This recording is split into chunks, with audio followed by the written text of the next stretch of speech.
오전 2시 29분. 친구와의 통화로 나는 행복에 대해 깊은 감정을 느낄 수 없는 사람이라는 것을 느꼈다. 그러니 이 일기장은 행복의 깊이를 이해하고자 쓰는 일기장이다. 사소한 행복까지 적어나가야 더욱 효과적이라 생각하니 그런 것까지 최대한 상세하고 꾸준히 적어보자.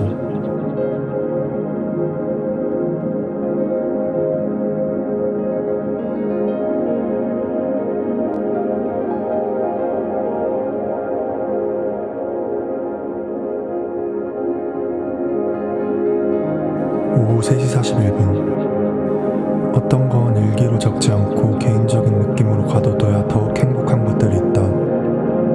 녹음기를 켜놓고 노래를 부르는 것과 아무도 듣지 않는 곳에서 부를 때의 감정 차이다. 녹음을 하고 싶다와 노래를 부르고 싶다의 근본적인 차이는 행복이 바깥으로 빠져나가지 않는다는 점이다. 이 점에서 행복은 더욱 강해진다. 따라서 나는 공유하고 싶은 것들만 이 일기에 적을 것이다.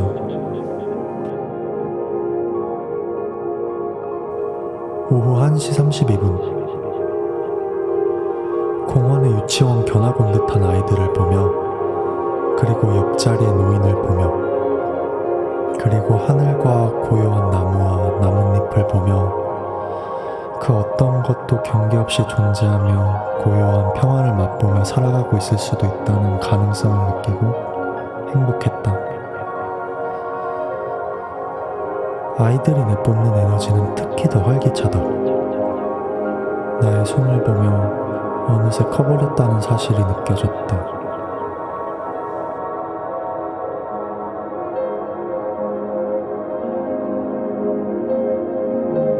오전 6시 7분.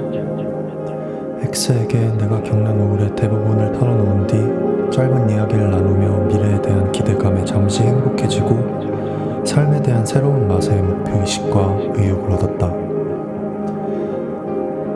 자세히 말하면 요리를 하고 운동을 하면서 지금처럼 작업에 몰두하고 사랑하는 사람과 이야기를 나누며 보내는 규칙적인 하루는 그것을 생각하기만 해도 행복해지는 효과를 누리게 한다.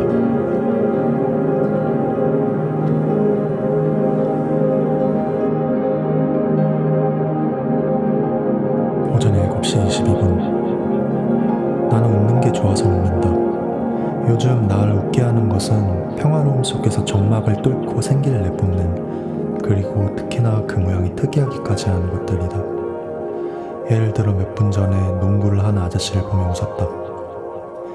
공원에 올 때마다 농구 코트 앞에서 농구를 하는 아저씨들이 2명 있는데 그중 한 명은 농구공이 골대에 빗나갈 때마다 아으 하며 탄식하고 들어갈 때는 에이 하며 좋아한다.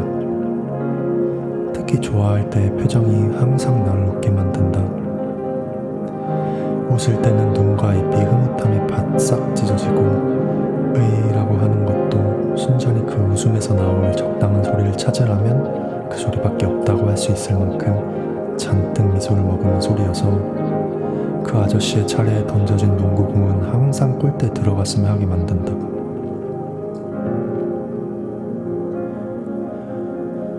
나는 가끔 아주 단순히 무엇이 그저 나를 행복하게 만들기 때문에 웃을 때가 있다. 그럴 때면 나는 언제나 인위적인 목적을 갖고 있지 않은, 즉 여유로우며 그렇기 때문에 무엇을 보던 웃을 준비가 되어 있다. 웃는다는 것은, 그리고 행복하다는 것은 아무것도 원하지 않은 상태에서 오직 행복만을 위한 약간의 소망이 있는 사람에게만 당연하게 찾아오는 결과일지 모른다. 인간은 또한 나와 강하게 관련 있는 것들을 관찰할 때 행복하다. 그러니 방금 내가 공원의 콩벌레와 개미의 동향을 흐뭇하게 관찰한 이유는 그들이 어떤 연유로 나와 관련이 있다고 생각했기 때문이다. 또한 관찰 대상이 나에게 무해하다고 판단되었을 때 더욱 행복하다. 그것이 내 집에 나타난 콩벌레와 개미에 대해선 행복할 수 없었던 이유일 것이다. 이것들은 행복이 가지는 본능적 특성이니 내가 근본부터 거스를 수 있는 것이 아니다. 하지만 이것을 교묘하게 속일 수는 있을 것이다. 이를테면 개미가 길을 헤매다 우연히, 정말 우연히 내 집 문틈 사이로 향해 왔다는 것이다. 그렇다면 나는 그에게 진중한 동의를 구하고 종이컵으로 그의 몸을 감싸 밖으로 데려다 놓으며 서로에게 아기가 없음을 다시금 확인할 수 있을 것이다. 그렇게 해야 할 이유는 없다. 단, 우린 어쩌면 별다른 삶을 살고 있지 않을 것이란 믿음과 그 믿음 덕에 그것들이 어쩐지 나를 행복하게 만들 뿐이고 그 행복이 더욱이 나를 웃게 만들기 때문이다.